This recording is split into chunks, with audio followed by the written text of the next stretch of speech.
आज हम जिस फिल्म की बात कर रहे हैं उस फिल्म का नाम है एड एस्ट्रा, जो कि एक साई-फाई फिल्म है एंड आई एम श्योर आपको जरूर पसंद आएगी।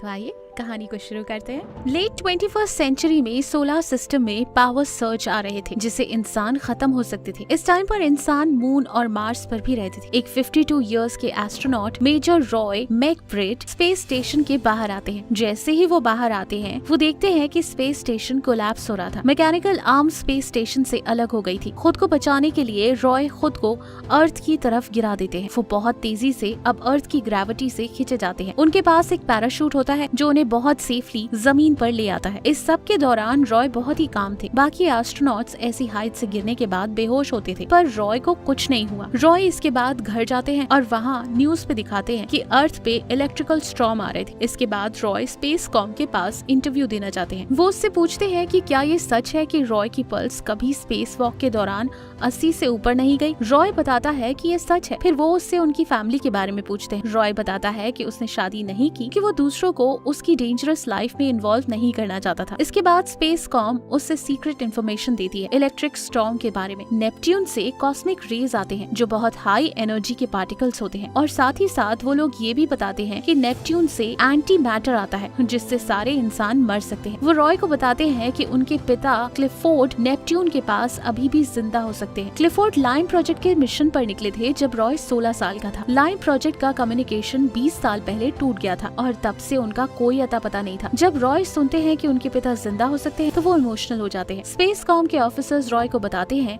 कि उन्हें मार्स से लाइन प्रोजेक्ट के साथ कम्युनिकेट करने की कोशिश करनी होगी, क्योंकि ऐसा पॉसिबल है उनके पिता जवाब दे। इस काम को करने के लिए रॉय को खुद मिशन पर जाना होगा, क्योंकि ये एक टॉप सीक्रेट था। बाद में रॉय अपने पिता का वीडियो देख रहा होता है। तभी वहाँ उसके पिता के पुराने दोस्त कर्नल प्यूरिट आते हैं जो रॉय के साथ मिशन पर जा रहे थे। प्रूइट 31 साल के लिए एस्ट्रोनॉट थे और उन्हें भी लगता है कि ऐसा पॉसिबल है कि क्लिफोर्ड जिंदा है। अब रॉय मिशन पर जाने के लिए तैयार थे, पर उन्हें एक फ्लैशबैक आता है जिसमें एक लड़की ईव होती है। रॉय उसके लिए मैसेज रिकॉर्ड करते हैं जिसमें वो उन्हें बताते हैं कि वो कभी नहीं चाहते कि ईव चली जाए। मैसेज रिकॉर्ड करने के बाद वो अपने डिसीजन बदल देते हैं और मैसेज नहीं भेजते। रॉय और उसकी टीम को पहले मून पर जाना होता है। उनका स्पेस क्राफ्ट लॉन्च होता है और बहुत सेफली मून पर लैंड हो जाता है। इसके बाद उनकी दूसरी फ्लाइट होती है मून से मार्स तक। यूएस मिलिट्री का एक आदमी उन एस्ट्रोनॉट्स को दूसरी फ्लाइट तक एस्कॉर्ट करने वाले थे, पर प्रॉब्लम ये थी कि उस एरिया में मून का वॉर जोन था जहां पायरेटेड स्कैवेंजर्स हमला करते थे। रॉय और उसकी टीम लूनार रोवर्स में बेस की तरफ निकल जाते हैं। स्कैवेंजर्स उन पर शूट करना शुरू करते हैं और उनके साथ सभी एस्कॉट्स मर जाते हैं। रॉय और प्रूइट बेस तक सेफली पहुंचते हैं, पर प्रूइट रॉय को बताता है कि वो मार्स की फ्लाइट पर नहीं आ सकता क्योंकि उसे कार्डियक प्रॉब्लम हो रही थी। प्रूइट रॉय को एक डिस्क देता है और बोलता है कि इस मिशन की असलियत इस डिस्क में है। रॉय इसके बाद मार्स की फ्लाइट सेफियस पर बोर्ड करता है। रॉय उस डिस्क को चेक करता है जिसमें इस मिशन का असली मकसद रिवील किया गया था। वो ये था कि अगर वो लोग लीमा प्रोजेक्ट के किसी एस्ट्रोनॉट से कांटेक्ट नहीं कर पाए तो वो लीमा प्रोजेक्ट के स्टेशन को डिस्ट्रॉय कर देंगे। वो लोग मार्स की तरफ ट्रैवल कर रहे थे जब उन्हें नॉर्वियन स्पेस स्टेशन का एक डिस्ट्रेस सिग्नल मिलता है। कैप्टन टैनर बोलता है कि उन्हें लगता है कि उन्हें उनकी मदद करनी चाहिए, पर रॉय इस बात से सहमत नहीं थे और बोलते हैं कि बाकी स्पेसशिप उनकी मदद कर लेंगे। बाद में रॉय देखता है कि कैप्टन टैनर शेक हो रहे थे। जब वो उनके पास जाता है तो वो देखता है कि बाबून उनको खा रहा होता है। वो बाबून रॉय को देखकर उन पर हमला करता है, पर रॉय उसे शॉक देकर मार देते हैं। उस टाइम दूसरा बाबून उन पर हमला करता है, पर रॉय टाइम पर दरवाजा बंद कर देते हैं। वो कैप्टन टैनर को बचा लेते हैं जिनका हेलमेट टूट गया होता है। रॉय उनके हेलमेट को डक्ट टेप से सील करता है, पर प्रॉब्लम ये थी कि अब कैप्टन टैनर स्पेसशिप नहीं चला सकते थे। अब उनके को पायलट को उनकी जगह लेनी पड़ेगी और रॉय को स्पेसशिप का को पायलट बनना होगा। कैप्टन टैनर की हालत उनकी इंजरी से खराब होती है और उनकी मौत होती है। सेफिस मार्स के पास पहुंच जाती है, लेकिन लैंडिंग से पहले उनका एंगल चेंज हो जाता है। अब रॉय और पायलट को किसी तरह स्पेसशिप का एंगल ठीक करना होगा, वरना वो लैंड नहीं कर पाएंगे। एंगल ठीक करने के लिए रॉय को पायलट की परमिशन चाहिए थी, पर पायलट इतना डरा हुआ था कि वो जवाब नहीं देता। रॉय खुद डिसीजन लेकर मैनुअली एंगल ठीक कर लेते हैं और वो लोग सक्सेसफुली लैंड कर पाते हैं। जब वो मार्स की बेस पर जाते हैं तो उन्हें पता चलता है कि उन्होंने एक पावर सर्च के दौरान लैंड किया था। रॉय को मार्स के बेस की हेड हेलन मिलती है। मार्स के बेस पर रॉय को एक स्क्रिप्ट देते हैं। रॉय को वो स्क्रिप्ट रिकॉर्ड करनी थी। ये रिकॉर्डेड मैसेज लीमा प्रोजेक्ट के स्टेशन पर भेजी जा रही थी। स्पेस कॉम के ऑफिसर्स को लगा था कि अगर वो रॉय से ये मैसेज रिकॉर्ड करवा देते हैं तो उसके पिता क्लिफोर्ड जवाब जरूर देंगे। पहले तो रॉय उनकी स्क्रिप्ट पढ़ता है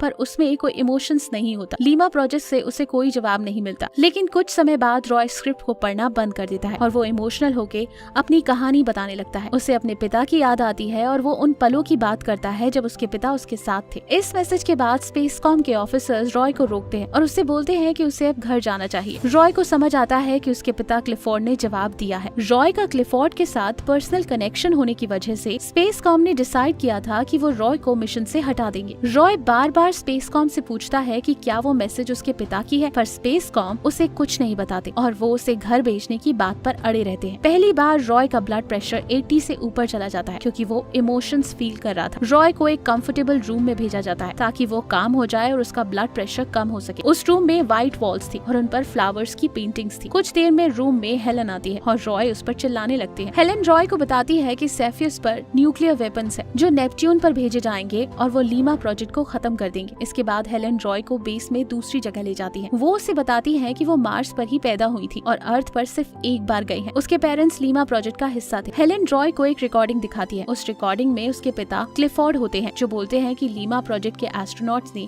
16 साल बाद गिव अप किया था और वो घर जाना चाहते थे। उन्हें 16 साल तक स्पेस में लाइफ का नामो निशान नहीं मिला, जिसकी वजह से वो मिशन बॉयकॉट कर रहे थे। पर क्लिफोर्ड नहीं चाहते थे कि मिशन अबॉर्ट हो और 16 साल की मेहनत वेस्ट हो जाए, इसलिए उन्होंने लीमा प्रोजेक्ट के बाकी सब एस्ट्रोनॉट्स को मार दिया ताकि वो रिसर्च कंटिन्यू करें। ये सब सुनने और देखने के बाद रॉय हेलन से पूछता है कि क्या वो उसे सिफॉइस तक पहुंचा सकती है, जो कुछ ही मिनट्स में टेक ऑफ करने वाला था। हेलन को लगता है कि रॉय को अपने पिता को कन्फ्रंट करना चाहिए, इसलिए वो रॉय को लेकर सिफॉइस की टेक ऑफ लोकेशन पर जाती है। रॉय बहुत मुश्किल से रस्सी की मदद से सिफॉइस के अंदर जाता है जो टेक ऑफ कर रहा था। वहाँ क्रू रॉय को देखता है और स्पेसकॉम को इन्फॉर्म कर देता है। उन्हें स्पेसकॉम से इंस्ट्रक्शंस मिलती है कि वो किसी भी तरह रॉय को न्यूट्रलाइज करे। रॉय क्रू को समझाने की कोशिश करता है कि वो कोई खतरा नहीं है, पर क्रू उसकी बात नहीं मानता और उसे पकड़ने के लिए आता है। वो उसे न्यूट्रलाइज करने के लिए इंजेक्शन शूट करते हैं जो गलती से ऑक्सीजन टैंक को लग जाता है। उसमें से ऑक्सीजन लीक होने लगता है और अब वहाँ की हवा जहरीली हो गई थी। रॉय सिफॉइस के कैप्टन को मास्क लगाने की कोशिश करता है, पर तब तक काफी देर हो गई थी और सिफॉइस का सारा क्रू मर चुका था। रॉय जल्दी से स्पेसकॉम को इन्फॉर्म करता है कि सारा क्रू एक्सीडेंट से मर गया है, पर वो ये मिशन कंप्लीट करके आएगा। वो नेपट्यून के पास जाकर लाइम प्रोजेक्ट के स्पेस स्टेशन को डिस्ट्रॉय करेगा। अब उसकी जर्नी 79 डेज की थी और वो बिल्कुल अकेला था। रॉय अपनी लाइफ के रिलेशनशिप्स के बारे में सोचने लगता है। वो ईव का एक पुराना वीडियो देखता है जिसमें वो बताती है कि रॉय हमेशा काम के साथ बहुत बिजी रहता है। रॉय 79 डेज के लिए अकेला था और एक पॉइंट पर आइसोलेशन में रहने के कारण उसकी मेंटल हेल्थ खराब होने लगी थी। रॉय अब नेपट्यून के पास पहुंचने लगा था। वो न्यूक्लियर वेपन को एक्सेस करने का कोड एंटर करता है। नेपट्यून के पास एक पावर सर्च था जिसकी वजह से रॉय का शटल खराब हो गया था। रॉय के शटल में पावर फेलियर होता है। वो अपनी स्पेसशिप से निकल जाता है और लीमा स्टेशन पर स्पेस वॉक करके जाता है। वहाँ वो देखता है डेड बॉडीज फ्लोट कर रही थी। वो वही बॉडीज थी जिन्हें रॉय के पिता ने मार दिया था और वहाँ इतने सालों से म्यूजिक वीडियो प्ले हो रहा था। रॉय लीमा स्पेस स्टेशन को एक्सप्लोर करता है और अपने पिता के केबिन में जाता है। वहाँ उसे अपने पिता क्लिफोर्ड के नोट्स मिलते हैं। रॉय को एक और रूम मिलता है जहाँ एंटी मैटर था। वो एंटी मैटर इंसानों के लिए डेंजरस था। रॉय का मिशन इस एंटी मैटर को डिस्ट्रॉय करना था। रॉय उस रूम के दरवाजे पर न्यूक्लियर वेपन लगा देता है। उसी टाइम रॉय के पिता उसका नाम बुलाते हैं। रॉय उन्हें देखकर हैरान हो जाता है। वो अपने पिता को पूछता है कि वो यहाँ अकेले क्यों है। उसके पिता बोलते हैं कि वो काफी टाइम से यहाँ अकेले हैं। फिर रॉय अपने पिता को समझाता है कि लीमा स्पेस स्टेशन का पावर सोर्स माल फंक्शन कर रहा है, जिसकी वजह से anti matter power search create कर रहा था। अर्थ को बचाने के लिए इस एंटी मैटर को डिस्ट्रॉय करना होगा। रॉय क्लिफोर्ड को बताता है कि अब घर जाने का समय आ गया है, पर क्लिफोर्ड कहता है कि उसका घर यही है। क्लिफोर्ड रॉय के सामने ये बात भी एडमिट करता है कि उसने कभी उसकी माँ और रॉय के लिए केयर नहीं किया। रॉय आगे जाकर अपने पिता का हाथ पकड़ता है और उन्हें स्पेस सूट पहनने के लिए मनाता है। क्लिफोर्ड उससे बोलता है कि उन्हें उस पर गर्व है। फाइनली वो दोनों लीमा स्टेशन से निकल जाते हैं जहाँ न्यूक्लियर वेपन लगा दिया गया था। रॉय और क्लिफोर्ड अब सेफियस की तरफ जा रहे थे और दोनों एक दूसरे से एक रस्सी से बंधे हुए थे। लीमा से निकलकर क्लिफोर्ड रॉय को बोलता है कि उसकी रस्सी छोड़ दे। रॉय ऐसा नहीं करना चाहता था, पर क्लिफोर्ड की यही इच्छा थी कि उन्हें स्पेस में छोड़ दिया जाए। फाइनली रॉय उनकी रस्सी छोड़ देता है और अपने पिता को स्पेस में फ्लोट करते हुए देखता है। इसके बाद रॉय लीमा का एक पैनल डोर लेकर अपने सूट की हवा से खुद को सिफॉइस की तरफ लॉन्च करता है। सिफॉइस की तरफ जाते हुए उसकी टक्कर एक एस्ट्रॉइड से होती है, पर वो बच जाता है और सिफॉइस में पहुंच जाता है। लीमा स्टेशन से रॉय ने अपने पिता का डेटा लिया था जिससे वो डाउनलोड करता है। सिफॉइस में अर्थ तक पहुंचने का फ्यूल नहीं था, पर रॉय को उम्मीद थी कि जब वो न्यूक्लियर वेपन को ब्लास्ट करेगा तो एक शॉक वेव आएगी जिससे वो अर्थ की तरफ पुश होंगे। रॉय स्पेस कॉम को मैसेज भेजता है कि वो लीमा से निकल रहा है, पर अगर रास्ते में उनकी मौत हो जाए तो किसी भी तरह वो लोग ये डेटा कलेक्ट करें क्योंकि उसमें बहुत इन्फॉर्मेशन थी। फाइनली रॉय न्यूक्लियर वेपन को ब्लास्ट कर देता है, जिससे एक भयानक शॉक वेव आती है और सिफॉयस बहुत तेजी से अर्थ की तरफ जाता है। वो सक्सेसफुली अर्थ पर लैंड करता है, जहाँ उसे सोल्जर्स रिसीव करते हैं और सीधा रिकवरी सेंटर ले जाते हैं। क्लिफोर्ड ने जो डाटा सेव किया था उससे पता चल गया था कि गैलेक्सी में बस अर्थ पर ही इंसान है। इस सारे इंसिडेंट के बाद रॉय अपनी बीवी ईव से मिलने जाता है। वो बताता है कि अब से वो सिर्फ एक लाइफ जीना चाहता है जिसमें बाकी लोग भी इन्वॉल्व हो। वो अपने सुख दुख फैमिली के साथ शेयर करेगा। और इसी के साथ ये मूवी खत्म होती है। इस मूवी में आपने